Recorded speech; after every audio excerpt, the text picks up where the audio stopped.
Chapter चल रहा था वंशागति एवं विविधता के सिद्धांत, principle of inheritance and variation. ये हम लोग चैप्टर पढ़ रहे थे। आप सभी प्यारे बच्चों को हाथ जोड़कर गुड आफ्टरनून मेरे बच्चों, गुड आफ्टरनून। ठीक है, हाँ सर, मैं यूट्यूब पर क्लास खोज रही थी। क्लास यूट्यूब पर नहीं, क्लास एप्लीकेशन पर ही हो रहा है प्यारे बच्चों। ठीक है, क्लास एप्लीकेशन पर ही है।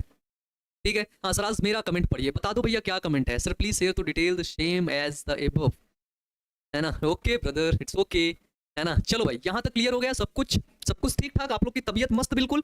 ठीक है प्यारे बच्चों, आज हम लोग ये जो फाइनली आज की क्लास है वो हम लोग एक बेसिक क्लास जो हमने अभी तक पढ़ा है, मान लो ये आपके जो लेक्चर हैं वो लेक्चर नंबर 6 के बाद लेक्चर नंबर 8, ये आपके क्या है 6 to 8 लेक्चर आप सभी लोगों को हार्ड लगे होंगे। क्या लगे होंगे? ये 6 to 8 आप लोगों को हार्ड लगा होगा। तो प्यारे बच्चों, आज की ये क्लास प्यारे बच्चों फाइनली रिवीजन की होगी। क्या होगी? आज की ये क्लास फाइनली रिवीजन इसमें करवाया जाएगा और आपको बताया जाएगा। ठीक है, ठीक है प्यारे बच्चों, बताओ भाई, है ना। चलो तो शुरू किया जाए आज की क्लास को, बताइए, है ना। हम लोग अपना टॉपिक पढ़ रहे थे क्रोमोसोमल थ्योरी। क्या पढ़ रहे थे बेटा? Chromosomal theory, chromosomal theory, theory of inheritance. ठीक है, क्रोमोसोमल थ्योरी ऑफ इनहेरिटेंस, ये हम लोग प्यारे बच्चों अपना टॉपिक पढ़ रहे थे। ठीक है, जिसको बोलते हैं वंशागति का गुणसूत्री सिद्धांत पढ़ रहे थे ना। बताओ, यही आप सभी लोगों को समझ में नहीं आया है ना, कम समझ में आया। कल की क्लास के बाद प्यारे बच्चों हमें बहुत दुख हुआ कि आप सभी लोगों को इतना समझ में नहीं आया है पढ़ाने के बाद भी। ठीक है, वंशागति का गुणसूत्री सिद्धांत, हालांकि आपके बोर्ड एग्जाम में इससे क्वेश्चन कम आते हैं। ठीक है, लेस क्वेश्चन पूछे जाते हैं आपके बोर्ड एग्जाम में। ठीक है, जितना हमने पढ़ा दिया है उससे आप अपने बोर्ड एग्जाम के क्वेश्चन तो बना लोगे, उसमें नो डाउट। ठीक है, उसमें कोई डाउट नहीं है कि आप बोर्ड एग्जाम के क्वेश्चन बना नहीं पाओगे। लेकिन बात ये होती है कि हमने आपसे बताया था कि एनसीईआरटी से हम आपको पूरा नीट लेवल का भी हल्का सा पढ़ाते हुए चलते हैं। तो अगर नीट लेवल के लिए हम बात करें तो नीट लेवल के क्वेश्चन आप इससे नहीं बना पाओगे, है ना, नहीं बना पाओगे। तो इसलिए हमने फाइनली, है ना, डिसीजन लिया कि ये क्लास आपकी एक रिवीजन के तौर पर एक बेसिक क्लास और ले लेते हैं कि फिर इसके बाद ये टॉपिक हमारा खत्म होगा, क्रोमोसोमल थ्योरी ऑफ इनहेरिटेंस। ठीक है, तो क्रोमोसोमल थ्योरी ऑफ इनहेरिटेंस है, इसमें जो सबसे इंपॉर्टेंट पॉइंट है वो है क्रोमोसोम। हमने इसको भूल ही गए थे। ठीक है, क्रोमोसोम जिसको बोलते हैं गुणसूत्र, है ना, गुणसूत्र। बच्चों बात क्या थी, हमें लगा कि आप सभी लोगों को पता होगा। ऐसा क्यों लगा? उसका भी रीजन है, क्योंकि 11th में आप लोग क्रोमोसोम को बहुत अच्छे तरीके से पढ़ते हैं, लेकिन मिस्टेक हो गई कि हमने आपको क्रोमोसोम के बारे में बताया नहीं। तो फाइनली आज हम लोग इस टॉपिक को भी कवर करेंगे, क्रोमोसोम को भी कवर करेंगे, और जो पिछला पढ़ा है हमने ये वंशागति का गुणसूत्री सिद्धांत में, उसका रिवीजन करेंगे। ठीक है, हाँ भाई, यही सब चीज आज करने वाले हैं। तो सबसे बड़ी बात प्यारे बच्चों, एक चीज हम लोगों ने पढ़ा है, आप लोग इसको लिख भी सकते हैं कि क्या लिख सकते हैं प्यारे बच्चों, कि हमने देखा कि वॉल्टर सटन और थियोडोर बॉवेरी ने क्या किया 1902 में, क्या किया, सटन और बॉवेरी ने, सटन और बॉवेरी ने प्यारे बच्चों प्रयोग किया। ठीक है ना, प्रयोग किया। बताओ भाई, ये क्लियर है? इतना तो पता है ना, इतने छोटे छोटे टॉपिक नहीं पता होंगे ना बाबू, तो हो जाएगी बहुत बड़ी गलती। ठीक है ना, हो जाएगी क्या बहुत बड़ी गलती। अब तुम लोग यहाँ पे नाम ही ले वाले हो। ठीक है, तो हमने क्या देखा कि जो क्रोमोसोम थ्योरी आई, ठीक है, according to chromosome theory, chromosome theory, chromosome सिद्धांत के अनुसार हमने क्या देखा, हमने ये देखा कि, लिख लेना, आप लिख सकते हो कि क्रोमोसोम सिद्धांत के अनुसार, ठीक है, क्रोमोसोम सिद्धांत के अनुसार प्यारे बच्चों हमने क्या देखा, हमने ये देखा कि क्रोमोसोम सिद्धांत के अनुसार, है ना, लव यू भैया, लव यू मेरे बच्चे, आदित्य कुमार, कृष्णा, चोर, अंकित, है ना, चलो भाई, रवि, है ना, संध्या, चलो भैया सबको, कितना कितना नाम ले हम, है ना, ले लिए ना। चलो भाई, नाम लेने पे अगर सब कुछ हो तो भाई नाम ही ले लेते हैं, है ना, है ना। चलो भाई, क्लियर हो गए यहाँ तक। तो हमने क्या देखा कि जो गुणसूत्र है वो जीन की तरह व्यवहार करते हैं। क्रोमोसोम सिद्धांत के अनुसार हमने क्या देखा कि गुणसूत्र जीन की तरह व्यवहार करते हैं। ठीक है, गुणसूत्र जीन की तरह व्यवहार करते हैं, पहली चीज हमने देखा। ठीक है, चीज देखा। ठीक है, गुणसूत्र और जीन में हमने डिफरेंट को बहुत अच्छे तरीके से समझा। ठीक है, what is different between gene and chromosome, बताओ। इस टॉपिक को हमने बेहतरीन तरीके से समझा।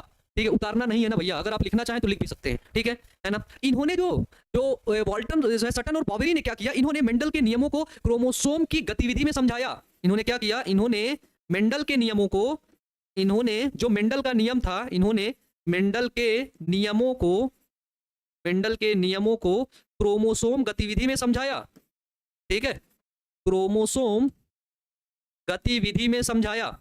इसको लिख सकते हो, इसको हमने पढ़ाया नहीं है ना, आज हम बता रहे हैं डिटेल से। ठीक है, समझाया किसमें, क्रोमोसोम सिद्धांत में। ठीक है, क्रोमोसोम सिद्धांत में क्या किया गया कि भाई जो मेंडल के नियम थे, जिनको हम क्रोमोसोम के अकॉर्डिंग नहीं समझे थे, उनको इसमें क्या किया गया, इनको गतिविधि में समझाया गया, है ना। एक बच्चा कह रहा है, अमन भैया टी-शर्ट कितने में खरीदे, प्यारे बच्चों आज ही लिए, है ना, उसका टैग कहीं पड़ा होगा इधर ही, है ना, पता नहीं, देखा तो नहीं, इधर ही पड़ा यार, है ना, उसमें लिखा था 1800 रुपये। ठीक है, चलो है ना। अब देखो इतना क्लियर है, ठीक है। और इन्होंने क्या बताया, इन्होंने एक चीज बताया कि इन्होंने बताया कि जीन के समान ही गुणसूत्र भी युग्म के रूप में पाए जाते हैं, ठीक है। इन्होंने बताया कि जीन के समान, इन्होंने बताया कि जीन के समान, इन्होंने बताया कि जीन के गुणसूत्र भी समान गुणसूत्र भी युग्म में पाए जाते हैं, ठीक है। इस थ्योरी से हमें ये पता चलता है, ठीक है। इस थ्योरी से हमें क्या पता चलता है, यही सब पता चलता है, है ना। चलो क्लियर हो गया यहाँ तक, है ना। और एक चीज और जानने को मिला, और ये जानने को मिला कि एक एलील के जो दोनों जीन हैं वो समजात गुणसूत्र के समजात स्थान पर होते हैं, ठीक है। एक एलील के जो दो जीन हैं वो समजात गुणसूत्र के समजात स्थान पर प्यारे बच्चों होते हैं, ठीक है ना। चलो भाई इतना क्लियर हो गया। अब जो हम लोग पढ़ने वाले हैं, अब हम लोग पढ़ लेते हैं क्रोमोजोम को, गुणसूत्र को, है ना। आज की क्लास में पढ़ लो भाई क्रोमोजोम, जिसको बोलते हैं अपन लोग गुणसूत्र, है ना। क्या बोलते हैं, इसको बोलते हैं गुणसूत्र। ध्यान से सुनना, ध्यान से सुनना। सबसे पहले प्यारे बच्चों बात है 1842 ईस्वी, है ना। 1842 में एक वैज्ञानिक आते हैं, नागेली नाम होता है उनका, ठीक है। क्या नाम होता है, ये बात है प्यारे बच्चों सन 1842 की। कब है, 1842 की। और वैज्ञानिक का नाम है प्यारे बच्चों नागेली, ठीक है। वैज्ञानिक का नाम क्या है, तो वैज्ञानिक का नाम है, अच्छा ये बात है क्या, ठीक है ना। हाँ, तो वैज्ञानिक का नाम है नागेली, ठीक है। इन्होंने धागे नुमा संरचना को सबसे पहले केंद्रक में देखा, ठीक है। सर्वप्रथम इन्होंने क्या किया, सर्वप्रथम, ठीक है, सर्वप्रथम धागे नुमा संरचना को, ठीक है, सर्वप्रथम धागे नुमा संरचना को केंद्रक में देखा, ठीक है। तो इन्होंने क्या किया, जो धागे नुमा संरचना है उसको प्यारे बच्चों किसमें देखा, केंद्रक में। कौन देखा, नाइगेली में, पहला पॉइंट, ठीक है। तो आप लिख सकते हैं कि सन 1842 ईस्वी में नाइगेली नामक वैज्ञानिक ने, ठीक है, नाइगेली नामक वैज्ञानिक ने, सर लेक्चर 6-8 इसी क्लास में ले लीजिए, अच्छा पढ़ लो जाके वहां पे, ठीक है। टी शर्ट का कलर बहुत अच्छा है, वाह थैंक यू, है ना, ठीक है भाई, है ना। बताओ यहाँ तक क्लियर हो गया सभी को, बताओ। फिर बात आती है 1888 में, ठीक है। 1888 की बात आती है तो इसमें आते हैं वॉल्डेयर साहब, हम लोग सभी लोग पढ़ते हैं वॉल्डेयर। तो वॉल्डेयर ने क्या किया था, है ना, वॉल्डेयर ने किया क्या था, वॉल्डेयर ने इनका गुणसूत्र नाम दिया था, ठीक है। धागे नुमा संरचना का, धागे नुमा संरचना का, धागे नुमा संरचना का गुणसूत्र नाम दिया, ठीक है। तो क्रोमोजोम नेम गिवन बाई वॉल्डेयर, ठीक है। क्रोमोजोम नेम गिवन बाई वॉल्डेयर, अरे सॉरी तो आप हिंदी मीडियम वाले हैं, है ना। चलो ये कोशिका है, ये कोशिका का बेटा है केंद्रक। इस केंद्रक के अंदर हमने क्या देखा, धागे नुमा संरचना, ये देखो, है ना। ये क्या है, ये है प्यारे बच्चों इसकी धागे नुमा संरचना, ठीक है, धागे नुमा संरचना। और ये धागे नुमा संरचना को नाइगेली ने सर्वप्रथम देखा, और फिर हमारे वॉल्डेयर साहब आते हैं, कौन आते हैं, वॉल्डेयर साहब, इनको बोलते हैं क्रोमोसोम। क्या बोलते हैं, वॉल्डेयर साहब प्यारे बच्चों इनको बोलते हैं क्रोमोसोम, ठीक है ना।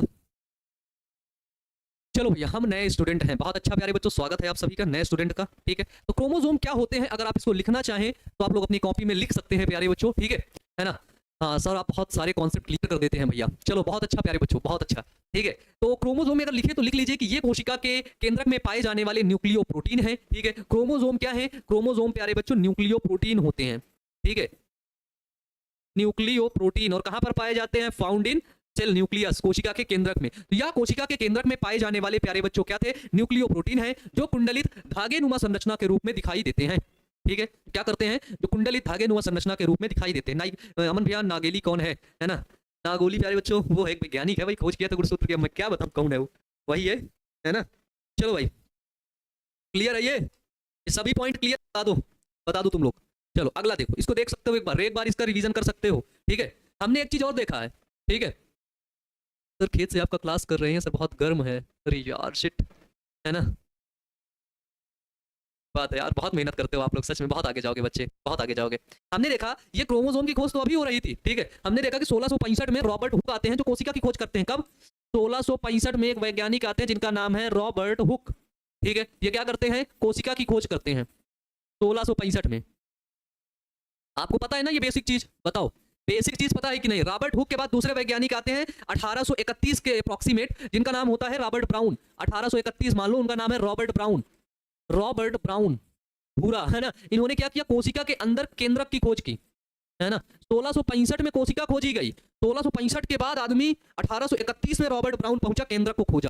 फिर 1831 के बाद 1842 में नाइगेली इसमें क्या देखा, धागे नुमा संरचना देखा। उसके बाद बहुत दिन तक ये चीजें चलती रही और एटलीस्ट 1888 में आपके बहुत अच्छे जो साइंटिस्ट हैं वॉल्डेयर, इन्होंने क्या किया, वॉल्डेयर ने फाइनली इसको बोला कि that's it, chromosome, it's not a धागे नुमा संरचना, इट इज अ क्रोमोसोम। ठीक है, वॉल्डेयर ने क्या किया, इस क्रोमोसोम को पता किया। ठीक है, क्रोमो का मतलब होता है कलर, सोम का मतलब होता है बॉडी, तो colour body is called chromosome. ठीक है, क्रोमोसोम अगर आप लोग देखें क्या होता है, ठीक है, क्रोमोसोम का मतलब दो वर्ड में होता है, एक होता है प्यारे बच्चों क्रोमो, ठीक है, क्रोमो का मतलब होता है कलर, ठीक है, और सोम का मतलब होता है क्या, वो होता है बॉडी, ठीक है, कलर बॉडी। ठीक है, ये क्लियर हुआ भाई, बताओ, ये फंडा क्लियर हुआ यहाँ तक, है ना। और ये सारे कॉन्सेप्ट आपके क्लियर हो जाने चाहिए प्यारे बच्चों, इस चीज को ध्यान रखना, इस चीज को क्या करना, इस चीज को आप सभी लोग ध्यान रखना प्यारे बच्चों। अब चलो इसके बाद, ठीक है, ये हमारा था फाइनल। ठीक है, चलो भैया बहुत गर्म है यार, कर रहे हो क्लास, बहुत अच्छी बात है यार, इतना मेहनत करते हो, ठीक है, बहुत अच्छी बात है। ठीक है, हमने देखा क्रोमोसोम किससे मिलकर के बना होता है, तो एक होता है हमारे पास क्रोमैटिड्स, क्या होता है, क्रोमैटिड्स, ठीक है, जिसको हिंदी में भी ऐसे बोलते हैं क्रोमैटिड, ठीक है। तो क्रोमैटिड्स प्यारे बच्चों आगे जाकर के क्या बनाता है, वो बनाता है आपका क्रोमोसोम, क्या बनाता है, क्रोमैटिड्स ही आगे जाकर के क्रोमोसोम का निर्माण करता है। ठीक है, तो क्रोमैटिड्स फॉर्म द क्रोमोसोम। ठीक है, हाँ, चलो भैया,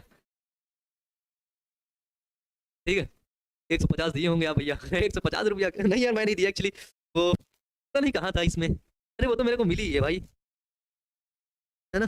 कपड़े वपड़े प्यारे बच्चों ये तो सब मुझे मिल ही जाते हैं, इतने ढेर सारे कपड़े मिल जाते हैं कि मैं आराम से पहनता रहता हूँ उनको, समझ लो, कहीं पड़ा होगा मुझे, मैंने उसको देखा, अच्छा ये है तो, हाँ ये है।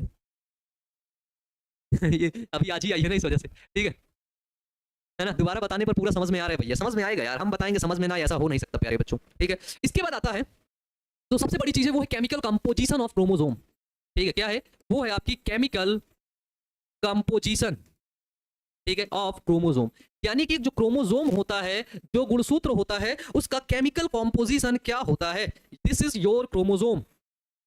ठीक है ना, and this chromosome is fulfilled with DNA, deoxyribose nucleic acid. ठीक है, इसका केमिकल कंपोजिशन क्या होता है, क्रोमोसोम किस किस से मिल करके बना होता है, इस चीज को प्यारे बच्चों हम लोग देखेंगे। ठीक है, तो क्रोमोसोम के अंदर प्यारे बच्चों क्या होता है, ध्यान से देखना कि जो केमिकल कंपोजिशन होता है जो क्रोमोसोम का, उसके अंदर होता है डीएनए, क्या होता है, डीएनए। डीएनए कितना होता है, तो डीएनए होता है बेटा 40%, कितना होता है डीएनए, डीएनए होता है 40%। ठीक है, आरएनए कितना होता है, डीएनए के साथ साथ आरएनए होता है, जो होता है लगभग 1 से 10% इसका आरएनए होता है क्रोमोसोम के अंदर। ठीक है, हिस्टोन प्रोटीन भी क्रोमोसोम के अंदर पाई जाती है, कौन प्रोटीन बेटा जी, वो होती है आपकी हिस्टोन प्रोटीन, आगे बताएंगे, है ना, आगे इसके बाद वाला जो चैप्टर उसमें बताएंगे हिस्टोन प्रोटीन क्या होती है। ठीक है, हिस्टोन प्रोटीन लगभग 40 से 50% तक पाई जाती है। ठीक है, हिस्टोन प्रोटीन कितनी पाई जाएगी, लगभग 40 से 50%, और प्यारे बच्चों 10% आपकी नॉन हिस्टोन प्रोटीन पाई जाती है। ठीक है, non histone protein, non histone protein कितनी होती है, वो अप्रोक्सीमेट होती है 10%, कितनी बच्चे, वो होती है आपकी 10%। ठीक है, 10% आपकी क्या होती है, नॉन हिस्टोन प्रोटीन होती है, इस चीज को ध्यान रखना। ठीक है सर, पीडीएफ क्यों नहीं आते, पढ़ते समय नींद क्यों आता है, प्यारे बच्चों बात ये है कि ये दोपहर का समय है, ठीक है, और दोपहर के समय वैसे नींद आती ही है ना, अगर आप सोना चाहो तो आप सो सकते हो, बाद में आप रिकॉर्डिंग क्लास कर लेना। ठीक है, जितने बच्चे यहाँ आज लाइव क्लास में देखने आए हैं एप्लीकेशन के अंदर, इससे ज्यादा बच्चे मेरे यूट्यूब पे आ जाते हैं, यूट्यूब पे है, लेकिन आज भी अभी भी आप लोगों के अंदर पढ़ने की बहुत उम्मीद है प्यारे बच्चों, और पढ़ने का ये जज्बा है, और आप लोग पढ़ते हो, बहुत अच्छा लगता है बच्चों। ठीक है ना, हम तो प्रश्न से थोड़ी ना डरते हैं, हम तो अमन सर से पढ़ते हैं, बहुत अच्छा प्यारे बच्चों। ठीक है, हाँ सर मैं सब्जी का खेत भर रहा हूँ, है ना, बहुत से ऐसे बच्चे हैं जो बहुत बहुत ही ज़्यादा गरीबी से वो लोग पढ़ रहे हैं, और उनके उनके जो है सोचने के तरीके में बहुत बदलाव होगा प्यारे बच्चों, है ना।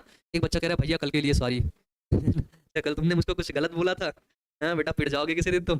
ठीक है, कोई बात नहीं, बच्चे बच्चे आप नहीं गलती करेंगे तो कौन करेगा, ठीक है, कोई दिक्कत नहीं हमें। चलो सर मछली खाइएगा, हमारे घर की नदी में पकड़ रहे हैं, अरे यार हम नहीं खाते, खाते होते तो हम जरूर आते। ठीक है, चलो भाई, अब हम लोग देख लेते हैं प्यारे बच्चों, अब हम लोग क्या देख लेते हैं, हम लोग आज का जो इंपॉर्टेंट पॉइंट है वो हम लोग इस क्रोमोसोम की संरचना देख लेते हैं बेटा, क्या देख लेते हैं, वो देख लेते हैं संरचना, जिसको बोलते हैं स्ट्रक्चर।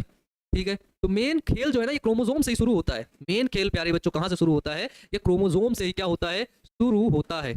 ठीक है, मेन खेल कहाँ शुरू होता है, कोई पूछे कहाँ से, बता देना, मेन खेल स्टार्ट विथ क्रोमोसोम। ठीक है, चलो ये देखो, इसके बाद इसमें तुम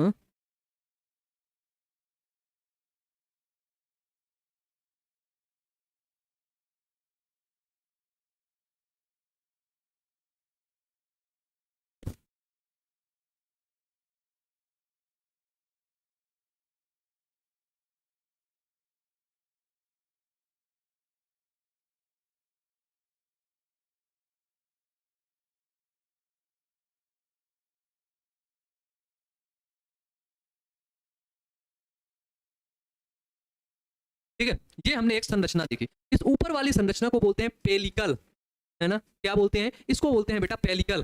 ठीक है, हाँ ठीक है, तब तो आपको मिल ही जाता है। अच्छा, पैसा तो पूरा आपका बच ही जाता होगा। अभी तुम लोग से मजाक करता हूँ, कौन सा मैं सही सही बता देता हूँ। तुम लोग भी ना ऐसे ही बोल दिया, तुम लोग के हंसने हंसने के लिए, तुम लोग भी थोड़ा खुश हो जाओ, मिलता मिलता थोड़ी ना कुछ है ना, लेकिन ये मिला है। है ना। चलो, इसके अंदर प्यारे बच्चों एक कुछ फ्लूइड की तरह देखने को मिलेगा। इस फ्लूइड जिसको बोलते हैं प्यारे बच्चों मैट्रिक्स, क्या बोलते हैं मैट्रिक्स। तो इसके अंदर क्या भरा होता है, इसके अंदर भरा होता है प्यारे बच्चों मैट्रिक्स। ठीक है ना, उसके लिए अंदर भरा होता है मैट्रिक्स। ठीक है, इसके अंदर जो छोटे छोटे डॉट्स हैं और जो लाइन है, इसको बोलते हैं क्रोमोनीमेटा। नीमेटा, इसको क्या बोलते हैं, इस डॉट को जो छोटी छोटी डॉट्स हैं उनको बोलते हैं क्रोमोनीमेटा। ठीक है, यहाँ पर जो आपको कुछ बड़े डॉट्स देखने को मिलेंगे, कुछ जगह आपको कुछ बड़े डॉट्स हैं, उसको बोलते हैं क्रोमोमियर्स। ठीक है, क्या बोलते हैं उसको, बोलते हैं क्रोमोमियर। ठीक है, उसको क्या बोलेंगे, उसको बोलेंगे हम लोग क्रोमोमियर। अब आते हैं सबसे लास्ट में नीचे। ठीक है, नीचे हमको देखने को मिलता है प्यारे बच्चों सेंट्रोमियर। ठीक है, ये यहाँ पे हमको देखने को मिला, क्या यहाँ पे हमको देखने को मिला सेंट्रोमियर। ठीक है, ये क्या देखने को मिला, सेंट्रोमियर। जो हम देखते हैं ना कि भैया ये सेंट्रोमियर है, ये सेंट्रोमियर है, तो ये देखने को मिला सेंट्रोमियर। ठीक है, और फिर इसके नीचे हमको कुछ कॉन्स्ट्रक्शन देखने को मिलते हैं, कॉन्ट्रैक्शन देखने को मिलते हैं प्यारे बच्चों। ठीक है, तो इसे प्राइमरी कॉन्स्ट्रक्शन देखने को मिलेगी, सेकेंडरी कॉन्स्ट्रक्शन देखने को मिलेगी, और लास्ट वाला इसको बोलते हैं सैटेलाइट। सैटेलाइट ये होता है क्रोमोसोम में आपका एक रियल क्रोमोसोम का स्ट्रक्चर। ठीक है, इट्स अ सिंगल क्रोमोसोम। ठीक है ना, है ना। आप देखो इतना क्लियर हो गया भैया। ठीक है, मैट्रिक्स क्या होती है प्यारे बच्चों, मैट्रिक्स आपको पता है कि जो मैट्रिक्स होती है वो आपकी प्रोटीन होती है। ठीक है, वो आपकी क्या होती है बेटा जी, वो आपकी मैट्रिक्स होती है, प्रोटीन, इतना पता है। इसके बाद हमने देखा इसके अंदर जो सूत्र होते हैं, क्या होते हैं, इसके अंदर जो प्यारे बच्चों सूत्र होते हैं, उन सूत्र को बोलते हैं क्रोमैटिड्स, क्रोमोनिमेटा। ठीक है, उन सभी को बोलते हैं। ठीक है, क्रोमोनिमेटा, क्रोमोनिमेटा, ठीक है, क्रोमैटिड्स, इन सभी जो सूत्र हैं उनको बोलते हैं बेटा। ठीक है, ये हो गया आपका क्रोमोसोम के बारे में, क्लियर हो गया। ठीक है, ठीक है, जो क्रोमोमियर है, ये जो यहाँ छोटा छोटा क्रोमोमियर है, इसी को जीन बोला गया। एक वैज्ञानिक है बेलिंग। ठीक है, एक वैज्ञानिक है बेलिंग, जिनको जो है जिन्होंने बताया कि ये जो क्रोमोमियर्स हैं वो जीन होते हैं। ठीक है भाई, ठीक है, यहाँ क्लियर हो गया। अब हम लोग देखते हैं नंबर ऑफ क्रोमोसोम, गुणसूत्रों की संख्या किसमें कितनी होती है। ठीक है, क्या देखेंगे, गुणसूत्रों की संख्या। ठीक है, हमने देखा ये एक क्रोमोसोम है। ठीक है, ये एक क्रोमोसोम है, इसलिए हम इंडिकेट करेंगे यन। ये दोनों क्रोमोसोम एक और इसके साथ मिल जाएगा तो 2n। ठीक है, ये होता है अगुणित और द्विगुणित। यन का मतलब होता है हैप्लॉइड, हैप्लॉइड अगुणित, और 2n का मतलब होता है डिप्लॉइड, द्विगुणित। लिख लो अगर लिखना चाहो तो, इट्स योर चॉइस। ठीक है, क्रोमोसोम का नंबर देखें, गुणसूत्र की संख्या देखेंगे। ठीक है, गुणसूत्र की संख्या, देखो मनुष्य में अगर हम लोग देखें कितने गुणसूत्र होते हैं, मनुष्य में होते हैं 46 गुणसूत्र। ठीक है, गुणसूत्र होते हैं बेटा जी जोड़े में, पेयर में। तो पेयर कितने बनेंगे, जोड़े कितने बनेंगे, वो बनते हैं 23 जोड़े। कितने जोड़े, 23 जोड़े। ठीक है, इसी तरह हम आपको बता दें कि मेढक में कितने गुणसूत्र होते हैं, अगर आपको आता है तो बताइए। ठीक है, मेढक के अंदर बताओ भाई, है ना, मेढक के अंदर कितने गुणसूत्र, 36 गुणसूत्र। ठीक है, तो इसी तरह हमें क्रोमोसोम देखना होगा। एक बच्चा एक बीच मेरे पास कॉल किया, अब जैसे क्रोमोसोम से सवाल आया तो आपसे पूछ लेगा कि भैया इसका क्रोमोसोम बताओ, उसका क्रोमोसोम बताओ। एक कह रहा है भैया आपने मुझे पढ़ाया ही नहीं था कि प्याज का क्रोमोसोम कितना होता है। अब मैं तुम्हें प्याज, लहसुन, पपीता, अनार सबका क्रोमोसोम में पढ़ाता रहूं, सबके क्रोमोसोम पढ़ाता रहूंगा तो महीने भर तुमको क्रोमोसोम ही पढ़ाऊंगा, है ना, महीने भर क्या पढ़ाऊंगा, तुमको क्रोमोसोम ही पढ़ाता रहूंगा, है ना। तो कुछ चीजें आपको अपने मन से, जैसे कबूतर है तो उसमें 80 गुणसूत्र पाए जाते हैं, मटर है 14 गुणसूत्र पाए जाते हैं, आलू है 48 गुणसूत्र पाए जाते हैं। ठीक है, गन्ना है उसमें 80 गुणसूत्र पाए जाते हैं। ठीक है, इस तरीके करके क्या होते हैं, क्रोमोसोम आपके देखने को मिलते हैं। ठीक है भाई, है ना। चलो लिंकेज वाला टॉपिक एनसीईआरटी में देख लो, समझ में आ जाएगा। ठीक है, अगर हम लोग देखें टाइप्स ऑफ क्रोमोसोम, गुणसूत्र के प्रकार की। ठीक है, किसके प्रकार की, ध्यान से सुनना, गुणसूत्र के प्रकार की, अभी तुम लोग समझ लो। तो मनुष्य में जो गुणसूत्र होते हैं वो 2 प्रकार के होते हैं। पहला ऑटोसोम और दूसरा एलोसोम, जिसको बोलते हैं सेक्स क्रोमोसोम। ठीक है, ऑटोसोम क्या होते हैं, ऑटोसोम को बोलते हैं, हिंदी में देखो इनको लिख देते हैं, ऑटोसोम को बोलते हैं अलिंग गुणसूत्र, अलिंग गुणसूत्र। और दूसरा होता है जिसको बोलते हैं हम लोग लिंग गुणसूत्र, आगे बहुत काम आने वाला है। ठीक है, अलिंग गुणसूत्र की खास बात यह होती है कि अलिंग गुणसूत्र कितने होते हैं, 22 जोड़े होते हैं। ठीक है, और जो एक जोड़ा होता है, एक जोड़ा आपका सेक्स क्रोमोसोम होता है। ठीक है, अलिंग गुणसूत्र की खास बात यह होती है कि नर और मादा में समान होता है। इसमें नर और मादा में समान, नर और मादा में क्या है बेटा, वो है समान है। ठीक है, और लिंग गुणसूत्र में क्या है, एक जोड़ा होता है और ये नर और मादा में अलग अलग। ठीक है, नर और मादा में अलग अलग होता है। ठीक है भाई, ठीक है, अब देखो नर में कितना होगा और मादा में कितना होगा। ठीक है, नर में जो सेक्स क्रोमोसोम होता है वो होता है एक्स और वाई। पढ़े हो ना भाई, पढ़े हो ना, ये तो हमने आपको मानव जनन में पढ़ाया था, है ना, ये तो हमने आपको मानव जनन में पढ़ाया था। ठीक है, इसके बाद मादा में कितना होता है, एक्स और एक्स होता है। क्या होता है बेटा, एक्स और एक्स होता है। ठीक है ना। तो 22 जोड़े, ये एक जोड़ा, दो है ना, इसमें भी दो है ना, तो ये क्या है, ये आपके वन पेयर है। ठीक है, ये आपका वन पेयर ही तो है, वन पेयर। ठीक है, तो क्रोमोसोम में 22 पेयर क्या है, 22 पेयर क्या है, वो है आपका ऑटोसोम। 22 पेयर प्लस एक्स और एक्स क्या है, वो है सेक्स क्रोमोसोम और बनाता है फीमेल। फीमेल के अंदर इतने गुणसूत्र होते हैं। ठीक है, मेल के अंदर कितने होते हैं, 22 पेयर प्लस एक्स और वाई, ये क्या बनाएगा, ये बनाएगा आपका मेल। मेल, और ये क्या होते हैं, ये होते हैं आपके ऑटोसोम, है ना। दिख ही नहीं रहा, है ना, ये क्या होता है आपका, ये होता है ऑटोसोम। 80 सर जी मुझको इंग्लिश समझ में नहीं आ रहा है, या इंग्लिश ज्यादा नहीं यूज कर रहे हैं, सब बता ही तो दे रहे हैं। ऑटोसोम कॉलिंग गुणसूत्र बता तो रहे हैं ना। इसको क्या बोलते हैं, तो इसको हम लोग बोलते हैं बेटा ऑटोसोम, है ना। इसको बोलते हैं प्यारे बच्चों क्या, तो इसको बोलते हैं ऑटोसोम। ठीक है भाई, ठीक है, ये क्लियर हो गया, यहाँ तक क्लियर है, आप सभी लोग बताओ, है ना, आप सभी लोग बताओ, ये क्लियर हो गया। अभी जो नेक्स्ट टॉपिक आएगा ना, नेक्स्ट टॉपिक वो इसी से रिलेटेड होगा, तो इसलिए अच्छे से समझ लो, नहीं तो अगला टॉपिक जो आएगा वो समझ में नहीं आएगा। ठीक है भाई, है ना। एक होता है समजात गुणसूत्र, एक होता है असमजात गुणसूत्र। जो गुणसूत्र समान होते हैं, उनकी लोकेशन, उनकी जो स्थिति है, ठीक है, उनकी रचना, उनकी आकृति, उनकी आकार, ऐसे गुणसूत्र को समजात गुणसूत्र कहते हैं। और ऐसे गुणसूत्र जिनकी रचना, आकृति, जीन संख्या, जीन क्रम और जीन की दूरी असमान हो, उनको असमजात गुणसूत्र कहते हैं। ठीक है, चलो, ठीक है बच्चे।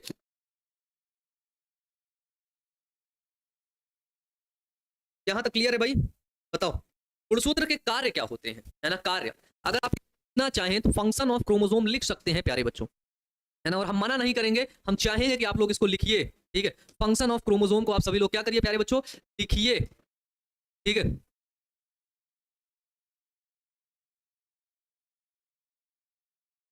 गुणसूत्र के कार्य,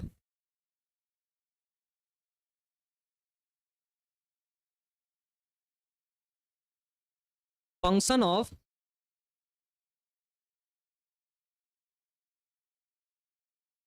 क्रोमोसोम लिखोगे, बताओ भाई, फंक्शन लिखोगे।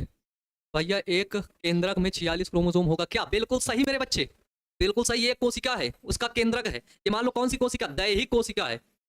ठीक है, जो हमारे देह में पाई जा रही, जो हमारे शरीर में पाई जा रही है, दैहिक कोशिका है। इस कोशिका के केंद्र के अंदर जो गुणसूत्र हैं, क्या है, इसके अंदर जो गुणसूत्र हैं वो कितने हैं, वो है मेरे बच्चे 46 गुणसूत्र। ठीक है, ये है आपकी दैहिक कोशिका। ठीक है प्यारे बच्चों, एक होती हमारी जनन कोशिका।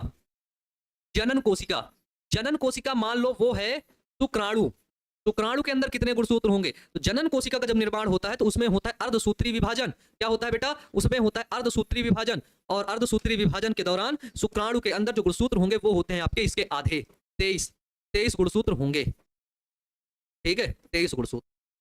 सिर्फ हमारे बॉडी में एक ऐसी ही कोशिका है जिसके अंदर आधे गुणसूत्र होते हैं, वो कौन है, वो है जनन कोशिका। ठीक है, शुक्राणु और अंडाणु के अंदर ही केवल आधे गुणसूत्र होंगे, बाकी जितनी भी हमारे शरीर में, ठीक है, कोशिका पाई जाती है वो सभी क्या है, वो सभी बेटा उसके अंदर 46 गुणसूत्र ही है। भैया आपको नींद नहीं आती क्या, ठीक है, अरे भैया नींद आती तो है लेकिन नहीं आती ना, क्या करोगे, रात में ज्यादा सो लेता ना मैं। ठीक है, बिल्कुल सही, बस करो, कॉपी पेस्ट मत करो, जवाब दे दिए तुम्हारा। ठीक, तो है ना, गुणसूत्र का कार्य क्या होता है, तो सूत्र का कार्य अगर हम लोग देखें तो क्या होता है, तो गुणसूत्र अनुवांशिक लक्षणों का वाहक होता है। ठीक है, क्रोमोसोम इसलिए तो सूत्र क्या होता है, तो गुणसूत्र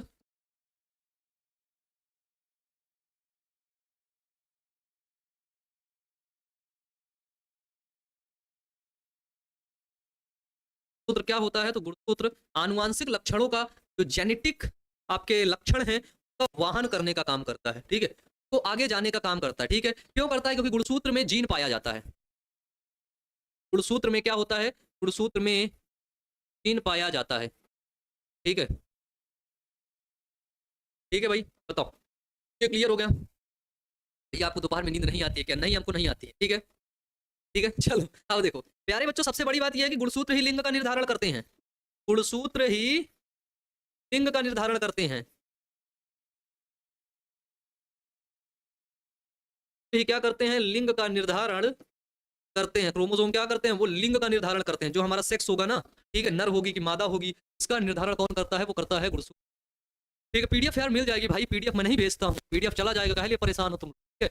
हाँ, 2 न्यूक्लियर में 92 हो जाएगा ना, 2 न्यूक्लियर में सब कोशिका अलग अलग होती है ना, पागल लड़के एकदम वो हो गया, ये कोशिका ये, दूसरी कोशिका ये, इसके में फिर 46 है, इसके में फिर 46 है। सबका गुणसूत्र थोड़ी ना आपस में मिल जाता है, कि सबका गुणसूत्र आपस में मिल जाता है, नहीं मिलता है। ठीक है, जब सेल डिवीजन होता है तो इनमें माइटोसिस डिवीजन होता है, समसूत्री विभाजन होता है। ठीक है, एडिशन नहीं हो जाता कि ऐड हो जाता है, नहीं। ठीक है, चलो भाई, ये क्लियर हो गया। ठीक है भाई, और कोशिका विभाजन में भी गुणसूत्रों की महत्वपूर्ण भूमिका होती है। ठीक है, किसमें, कोशिका विभाजन में, कोशिका विभाजन में क्या होता है, गुणसूत्रों की क्या होती है, महत्वपूर्ण महत्वपूर्ण भूमिका। ये किसमें, कोशिका विभाजन में, सेल डिवीजन में। ठीक है भाई, ठीक है, चलो यहां तक सारे टॉपिक क्लियर हो गए। ठीक है, यहां तक अगर आपके सारे टॉपिक क्लियर हो गए प्यारे बच्चों, तो हमने आपको लिंकेज पढ़ा दिया था, कल की क्लास में लिंकेज पढ़ाया था। ठीक है, लिंकेज जितना आपके बोर्ड एग्जाम में पूछा जाता है उतना हमने आपको बता दिया। वहां पे हमने आपको 2 चीजें पढ़ाया था, एक हमने आपको पढ़ाया था कंप्लीट लिंकेज, क्या पढ़ाया था, वो पढ़ाया था कंप्लीट लिंकेज, और दूसरा हमने पढ़ाया था आपको इनकम्प्लीट लिंकेज। क्या पढ़ाया था, वो पढ़ाया था इन कंप्लीट लिंकेज। ठीक है, एक था कंप्लीट लिंकेज, दूसरा था इनकम्प्लीट लिंकेज। ठीक है, दोनों टॉपिक को हमने पढ़ाया, उतना ही आपके एग्जाम में पूछा जाएगा प्यारे बच्चों। ठीक है, अगर बाय दफे आप नीट की प्रिपरेशन करते हैं तब आपसे कुछ एक्स्ट्रा चीजें उसमें पूछी जा सकती हैं। ठीक है, बाकी और आपसे आज नहीं पूछा, और आपसे आगे नहीं पूछेगा। अगला टॉपिक हम लोग पढ़ेंगे प्यारे बच्चों, जो हमारा नेक्स्ट टॉपिक होगा वो होगा आपका जो है सेक्स डिटर्मिनेशन पढ़ेंगे, उसके बाद हम अपने टॉपिक को आगे बढ़ाते हुए चलेंगे। ठीक है भाई, चलिए यहाँ तक सारे टॉपिक क्लियर हैं। आप सभी लोग जल्दी से कमेंट बॉक्स में कमेंट करके बता दीजिए भाई। ठीक है, जल्दी से बता दीजिएगा आप सभी लोग। ठीक है, चलो, पुनर्योजन, संलग्नता हमने सब पढ़ लिया। बहुप्रभाविता आपने देखा कि बहुप्रभाविता, ठीक है, बोलते प्लियोट्रॉपी। प्लियोट्रॉपी क्या होता है कि जब एक जीन में बहुत से लक्षण को प्रदर्शित करने लगे तो उस जीन को बहुप्रभाविता कहते हैं। ठीक है, उस जीन को बहुप्रभावी जीन कहते हैं। ठीक है भाई, है ना, ये चीज ध्यान रखना।